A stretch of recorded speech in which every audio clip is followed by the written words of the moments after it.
The San Orlando Magic team, it sometimes feels like when they solve one problem, another problem pops up. They solve that problem, another one pops up. Look, got to say this a lot this year. Young teams are super inconsistent. And this Magic team is super, super young. Let's talk about the Magic's loss to Atlanta Hawks on today's Locked On Magic.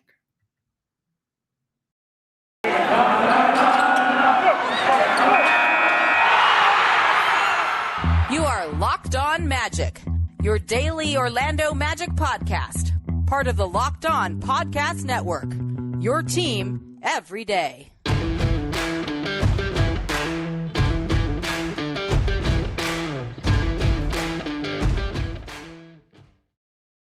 And you are indeed Locked On Magic. Today is November 16th, 2021. My name is Philip Rossreich. I'm the expert and site editor over at OrlandoMagicDaily.com. Of course, follow me on Twitter at PhilipRR_OMD. On today's episode of Locked On Magic, we'll talk about the Magic's loss to the Atlanta Hawks, what happened, why the Magic couldn't keep up with Atlanta in this one. Plus, we'll chat about what I'm sensing is one of the biggest concerns about this project at this early phase and how and why the Magic need to fix it quickly, even if it doesn't necessarily lead to wins. I don't think that's quite the measure yet. We'll get to all that coming up here in just a moment. But before we do any of that, I do want to thank you all for making Locked On Magic part of your day every day. No matter I'm tongue-tied today, it's early. It doesn't matter if we're your first listen of the day, whether we're your lunchtime listen, your exercise listen, your work, home from work listen, whenever you're listening to us. We do appreciate you making Locked On Magic part of your day every day. We're free and available on all platforms, if you don't know, as well as streaming on YouTube. I want to thank everyone for helping us hit 200 subscribers on our YouTube channel. It's been a very, very quick rise. Now the goal is to get to 300 by Christmas. Okay, can we get 300 can we get another 100 next month? I'll set a better goal. 300 by the time Jonathan Isaac comes back. Okay, maybe that one's a little too far out there. Well, thank you all for making Locked On Magic part of your day. We truly do appreciate it. Today's podcast also brought to you by our pals at Rock Auto. Amazing selection, reliably low prices, all the parts your car will ever need. Visit rockauto.com and tell them Locked On sent you. So, we've watched this Orlando Magic team over the last few games, and they've really struggled to get the ball moving and score offensively. And, some of that I think you got to give credit to the defenses that the Magic were playing. The Wizards have one of the best defenses in the league at this early stage of the season. The Spurs have been really good. The Celtics, we know, can be a great defensive team. The Magic needed a break.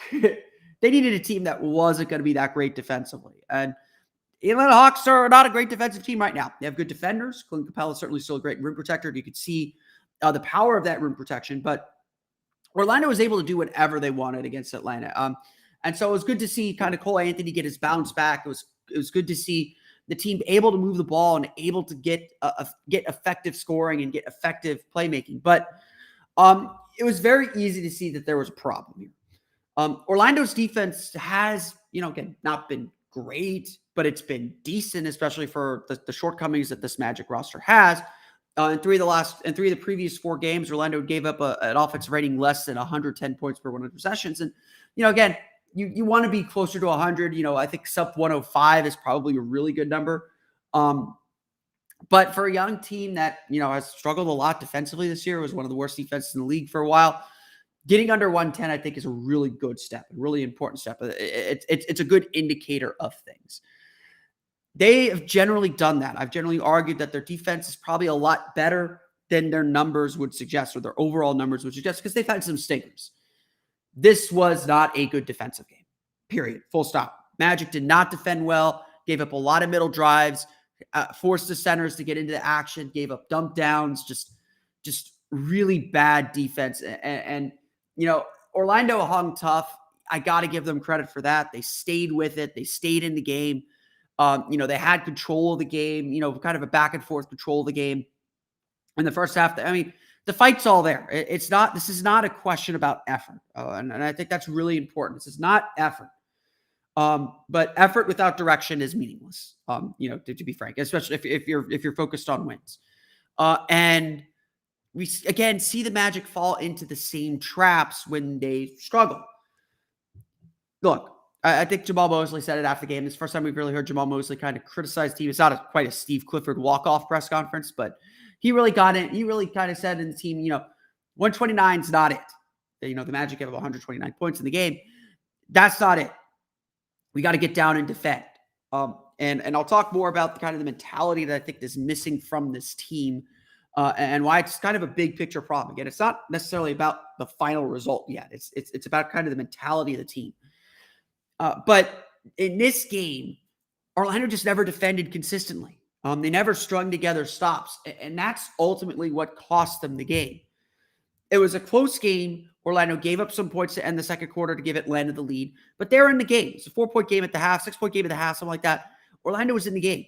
But then Atlanta started to extend that lead. Orlando went through their droughts because this is not a consistent offensive team. They cannot rely on their offense to carry them. They cannot rely on their offense to win games on their own. So Orlando let Atlanta take a bigger lead.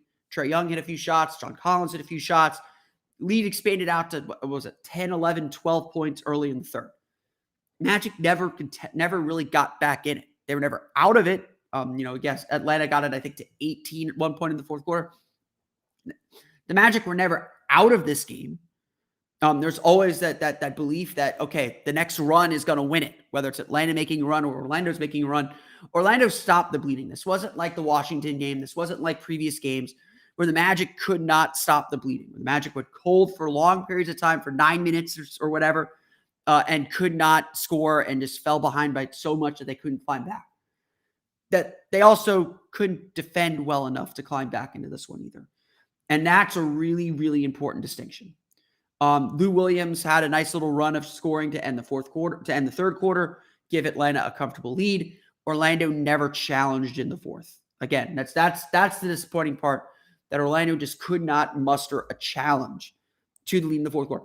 Again, game was always there. The game was never completely out of reach. The Magic just needed one run to get there, string a few stops together. They were scoring plenty, and they couldn't get there. For the first time all year, I think we really saw frustration kick in. Cole Anthony was biting his tongue so hard you could see it bleeding. That's figurative. That's not literal. About the officiating, Magic were not happy with the foul disparity, but the Hawks were also more aggressive, and the Magic were making some really stupid fouls. Really, really stupid fouls. They were allowing frustration to win, and while that frustration did not keep them from scoring as it has in previous games, it was still apparent how frustrated this team was and how frustrated that they weren't able to kind of get the stops and get themselves back into the game and play with the physicality that they needed or whatever. The Magic were just struggling to figure life out. They did a good job on Trae Young, 23 points, but they got beat on the glass. They just got beat everywhere where it mattered. And again, they couldn't string enough stops together to win. That's just keeping pace. I think that's what I described it on my post on my Lockdown Now takeaway. It's just about keeping pace. You got to be. The Magic scored plenty in this game. The Magic need to win every game. They score 111 this year. They just could not get stops when they needed to. It's really that simple. I'll explain why I think that this is a bigger issue than just one game, or just a bigger issue in general that the Magic have to resolve. Coming up in a moment, we'll also go through the final box score. I see some people in the chat. Appreciate everyone jumping in the chat. If you're watching us live here on YouTube, always leave a question. I'm here to answer your questions. We'll also be doing a live pregame show tomorrow on Wednesday, November 17th at 7 p.m.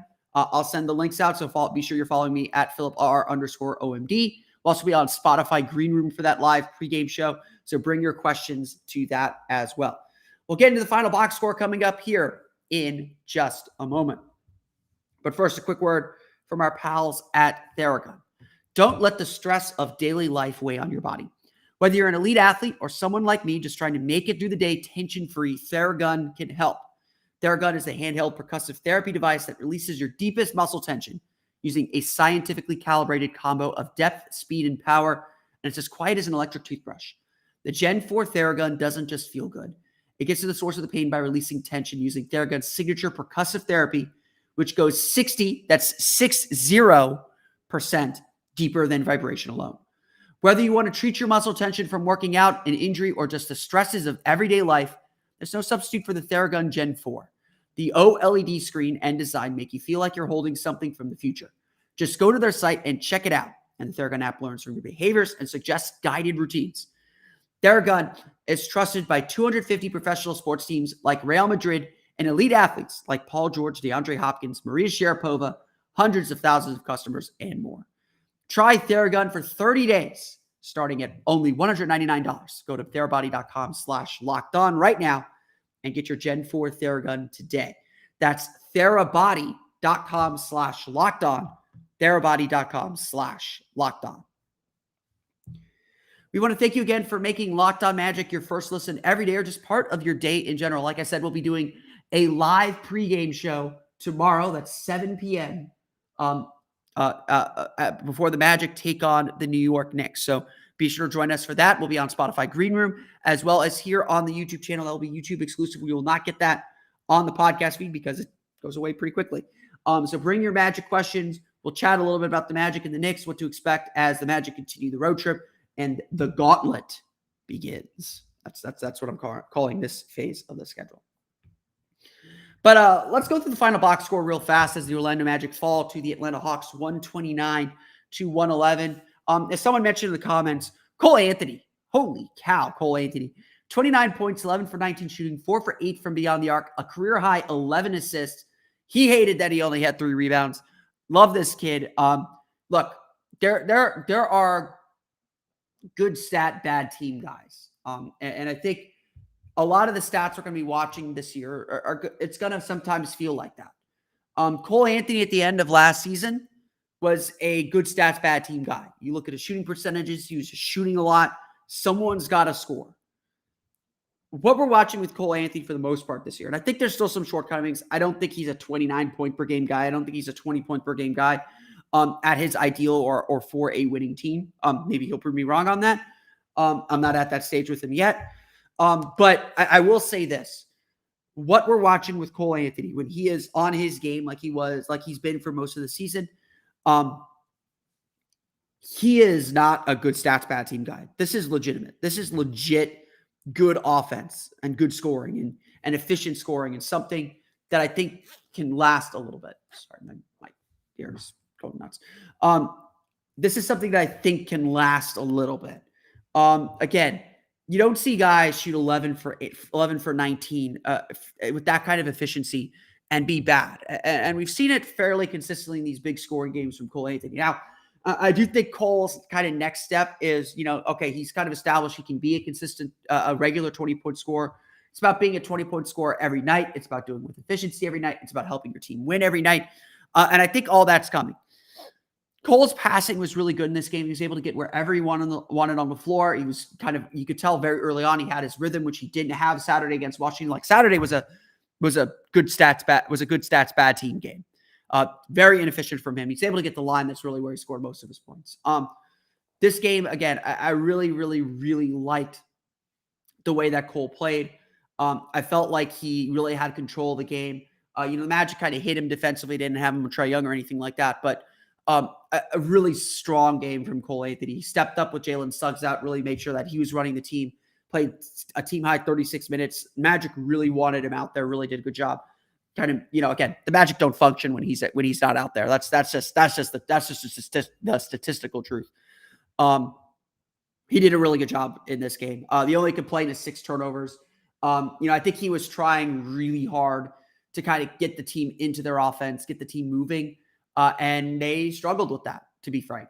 They especially as they fell further behind, more guys were forcing things. More guys were trying to create off the dribble. Cole especially, guys were shooting threes too quickly. That's kind of the frustration that you see when this team gets down. Now, 60 for 43 from threes is not bad. I don't think that's a terrible number. But like I said yesterday, I think the Magic's ideal 3-point number is probably around 35.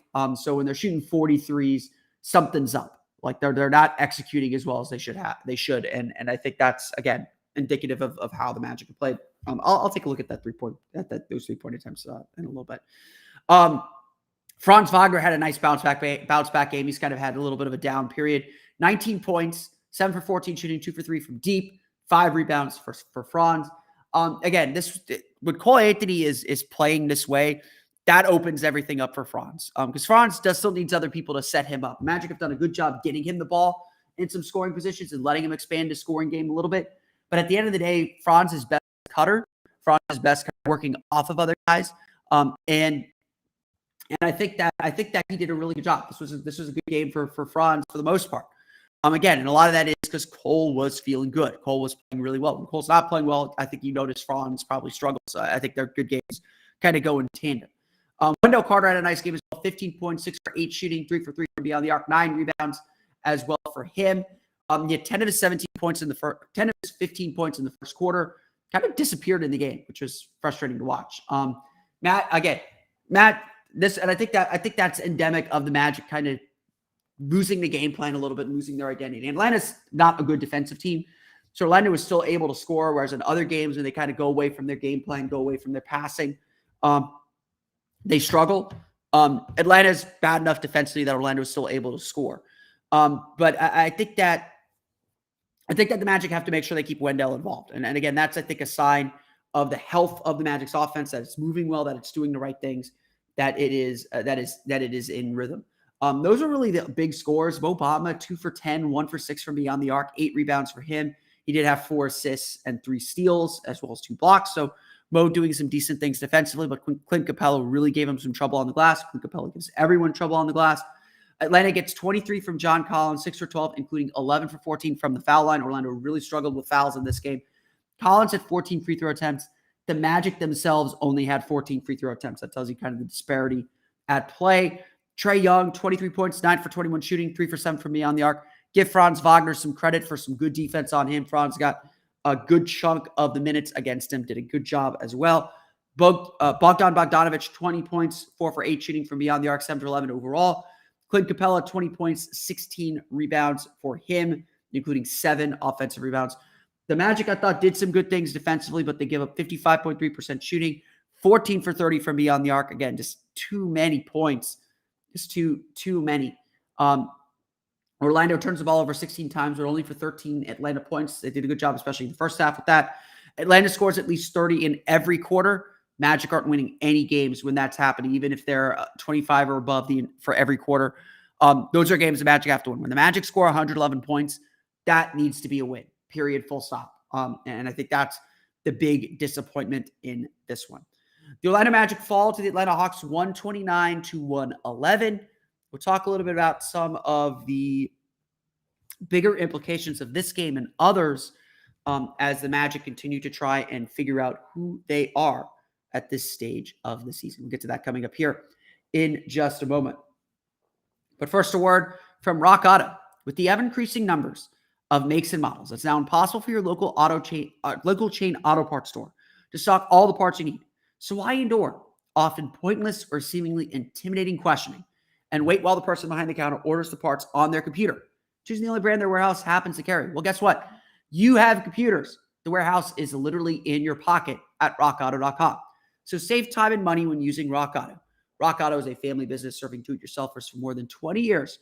Rock Auto prices are reliably low for every customer. They have everything you need, from brake parts, tail lamps, rotor oil, and even new carpet. Go explore their easy-to-use website today to find the solution to your auto part needs.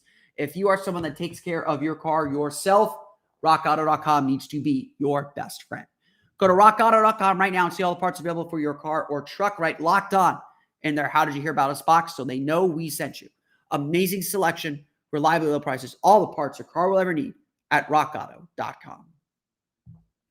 Today's podcast is also brought to you by BetOnline. BetOnline is back and better than ever.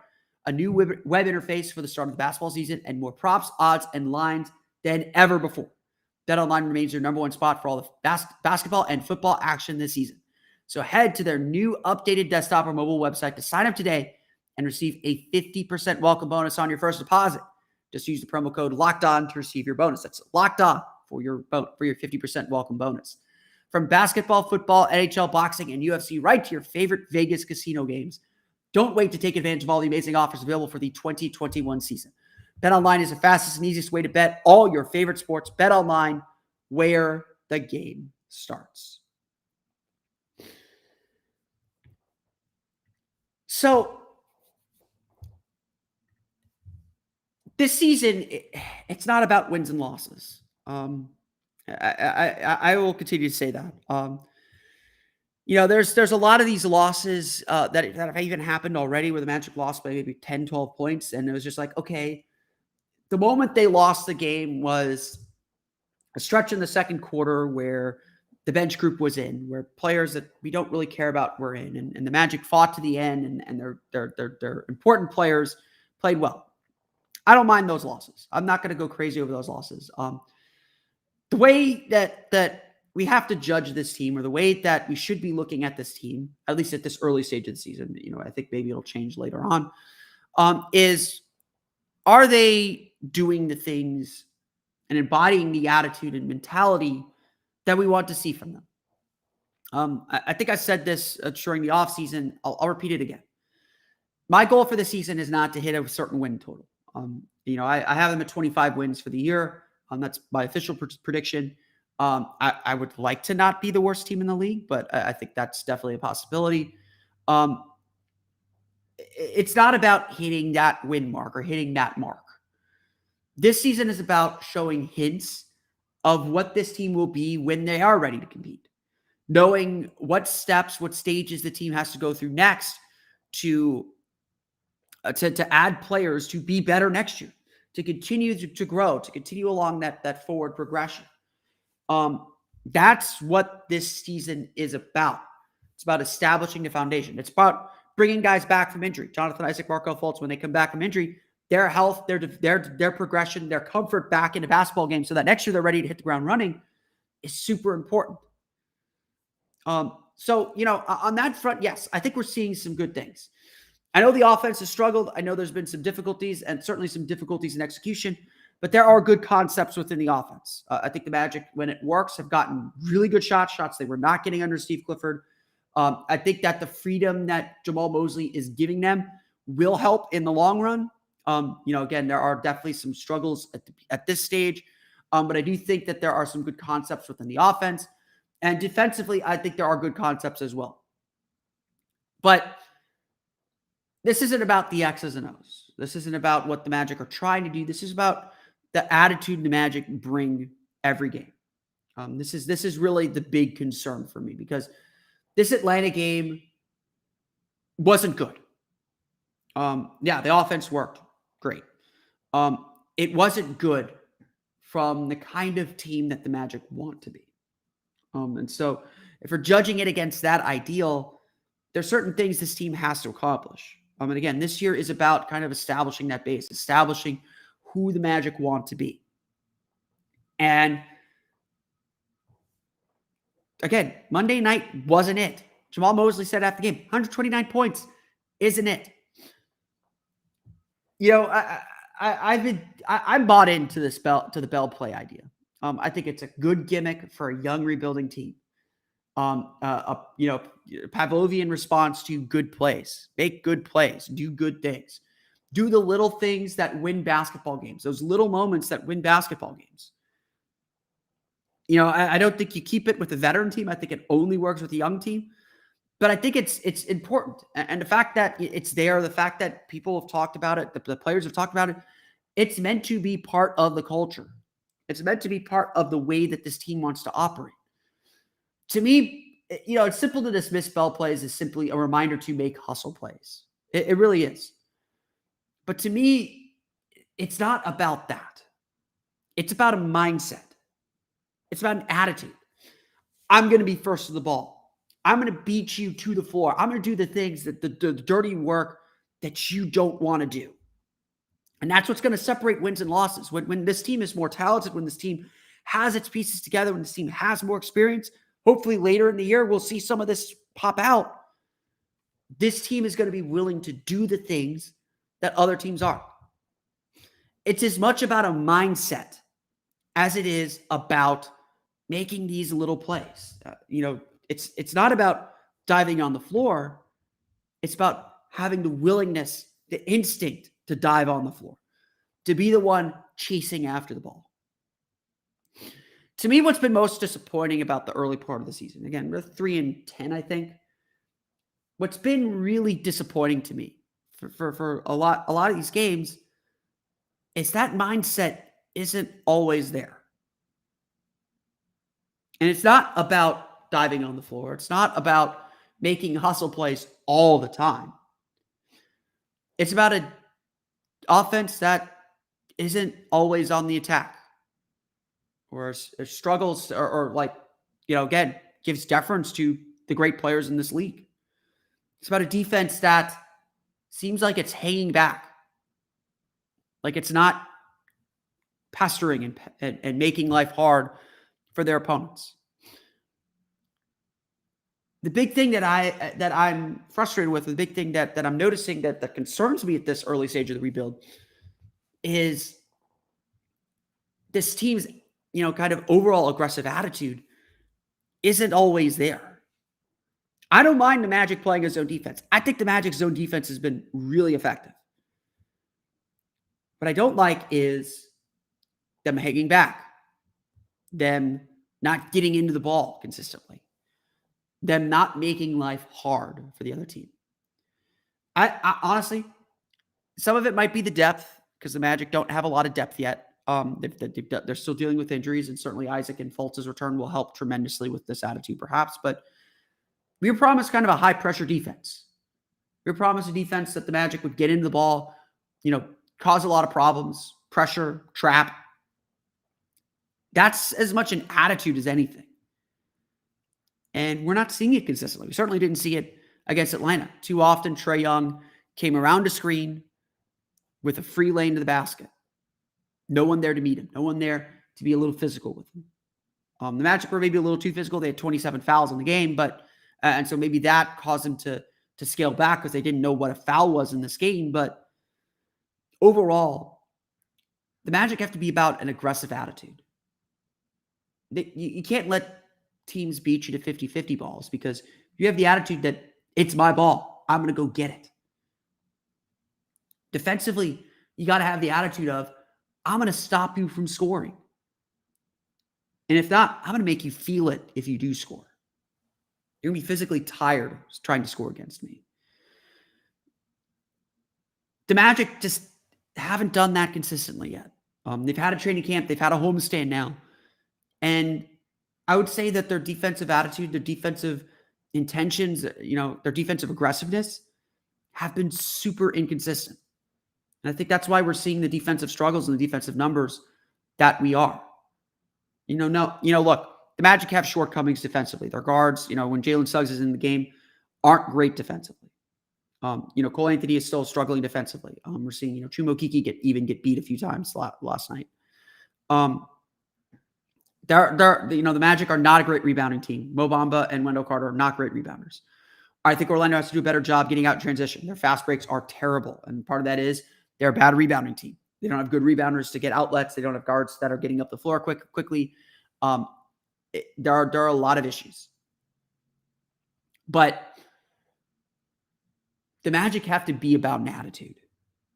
The Magic have to be about this aggressive mindset. And if it costs them some points, that's fine. But it's about being that culture. The bell is not just hustle plays. It's an attitude.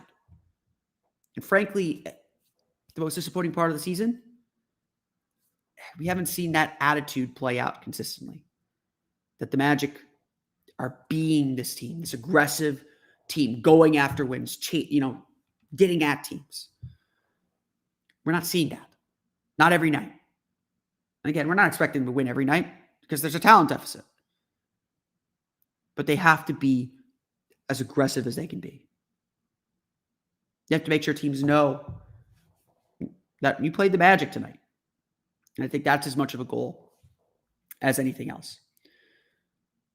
Before we, I want to thank everyone for listening. I was just looking at the comments. I want to thank everyone again for listening or watching today's episode of Locked On Magic. Of course, find us on Twitter at Locked On Magic. Subscribe to the podcast and Apple Podcasts, Stitcher, TuneIn, Himalaya, Google Play, Spotify, Odyssey, and all the fun places to download podcasts to your podcast-enabled listening device. You can follow me on Twitter at @PhilipR_Mean. Of course, you can also watch us live now, streaming on YouTube. Don't forget, we'll be doing a live live pregame show on our YouTube channel. It's Wednesday night at 7 p.m.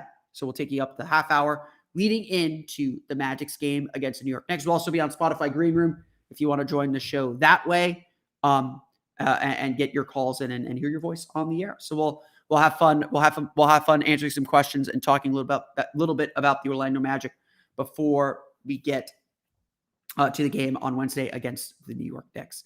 But that's going to do it for me today. I want to thank you all again for listening to today's episode of Locked On Magic. Now that you're done listening to us, go check out the Locked On Bets podcast, your daily one-stop shop for all your gambling needs. Locked On Bets, hosted by your boy Q, with expert analysis and insight from Lee Sterling. Again, that's going to do it for me. I want to thank you all again for listening to today's episode of Locked On Magic. For Orlando Magic Daily Locked On Magic, this has been Philip Rossman-Reich. We'll see you all again next time for another episode of Locked On Magic.